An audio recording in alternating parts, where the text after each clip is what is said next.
Sumsel 24 jam hari ini. Rumah susun pemerintah Kabupaten Oku Timur disetujui pemerintah pusat sebagai tempat isolasi bagi warga yang terpapar COVID-19. Hal ini sebagai antisipasi keterisian rumah sakit penuh setelah Kabupaten Oku Timur masuk kategori zona merah. Setelah sebelumnya Bupati Oku Timur meninjau dan merencanakan rumah susun Pemkab dijadikan isolasi bagi pasien COVID-19, rupanya hal ini disambut baik pemerintah pusat. Perwakilan Kementerian PUPR melakukan penandatanganan berita acara pemanfaatan rusun di media center pagi tadi. Bupati Oku Timur Haji Lanosin mengaku khawatir kapasitas ruangan di rumah sakit rujukan pasien COVID-19 terisi penuh. Oleh karena itulah sebagai langkah antisipasi dengan menyiapkan rumah susun sebagai tempat isolasi. Untuk itulah pihaknya terus meminta kepada warga agar memperketat protokol kesehatan. Hal ini dikarenakan Kabupaten Oku Timur masuk dalam kategori zona merah. Ini saya akan membuat kebijakan yang mungkin agak bertoleran dengan ekonomi.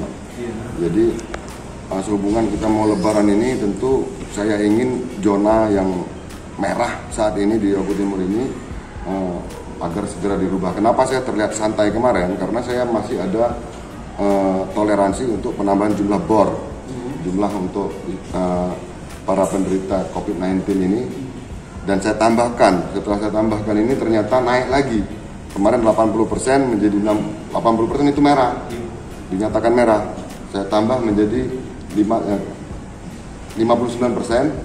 Nah, per hari ini menjadi 70% tadi lagi. Jadi artinya untuk seluruh masyarakat tolong tegakkan protokol kesehatan, dan saya pastikan bahwasanya kita tidak boleh takut, tapi kita harus waspada. Sementara perwakilan dari Kementerian PUPR Yusuf Muskiono menjelaskan, penyerahan pemanfaatan rusun tidak hanya dilakukan di Kabupaten Oku Timur saja. Ada beberapa daerah juga yang memiliki rumah milik kementerian yang dialihfungsikan sementara untuk isolasi pasien COVID-19. Ada beberapa daerah seperti ini juga, Pak. Contohnya di Babel, di Lampung, Pak. Nah, itu yang baru kami sesuai dengan kebutuhan, Pak. Kan ada juga beberapa rumah susun seperti di Jakarta, Pak. Pasar Rumput, Kemayoran itu seperti ini juga, Pak. Dipakai untuk COVID juga, Pak. Reporter dan juru kamera Arman Jaya, palpres.com. Pemirsa, Camat Paiker Noparman Subehi mendatangi pedagang yang berjualan di Pasar Kalangan Desa Kebanjati 4 Lawang. Para pedagang diminta menunjukkan sertifikat vaksin dan tetap menerapkan protokol kesehatan. Camat Paiker Noparman Subi bersama unsur kecamatan meninjau langsung pelaksanaan protokol kesehatan di Pasar Kalangan yang ada di Desa Kebanjati, Kabupaten 4 Lawang. Selama meninjau, Camat menghimbau kepada pedagang agar mengikuti vaksinasi.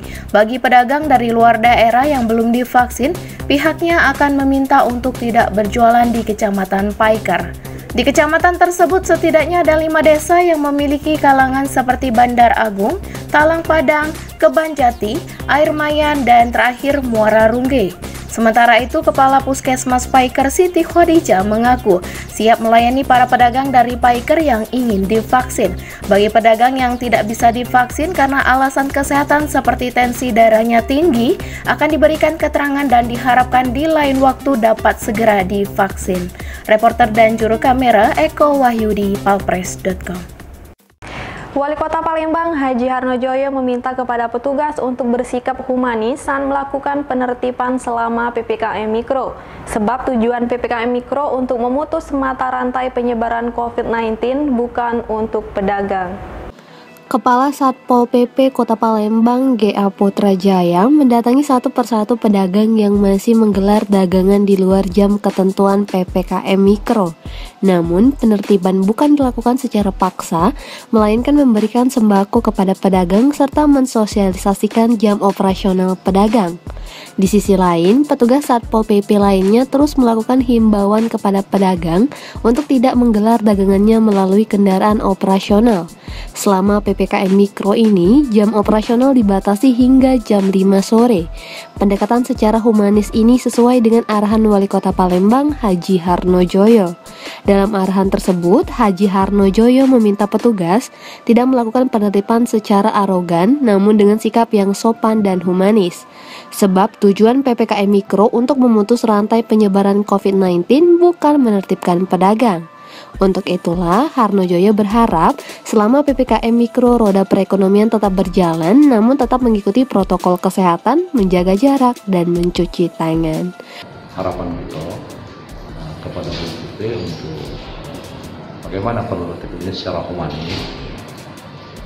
Kami sepakat kemarin dengan Pak Kapolda juga bahwa khusus para pedagang, karena kita sangat yakin bahwa sumber kehidupan mereka juga mau makan.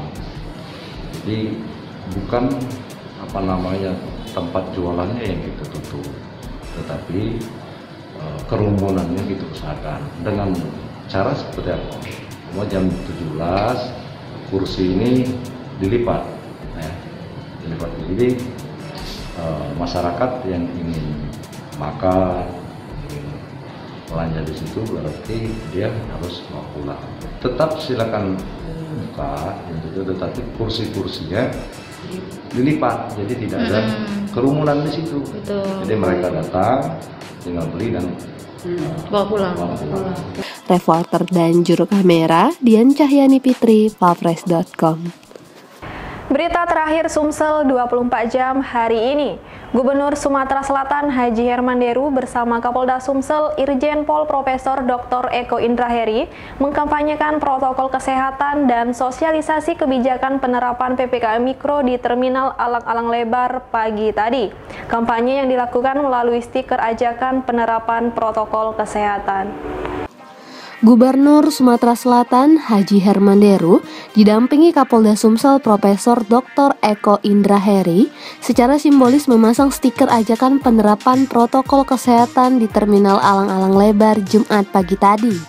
Pemasangan stiker dilakukan sebagai kampanye prokes selama penerapan PPKM Mikro di Palembang dan Kota Lubuk Linggau.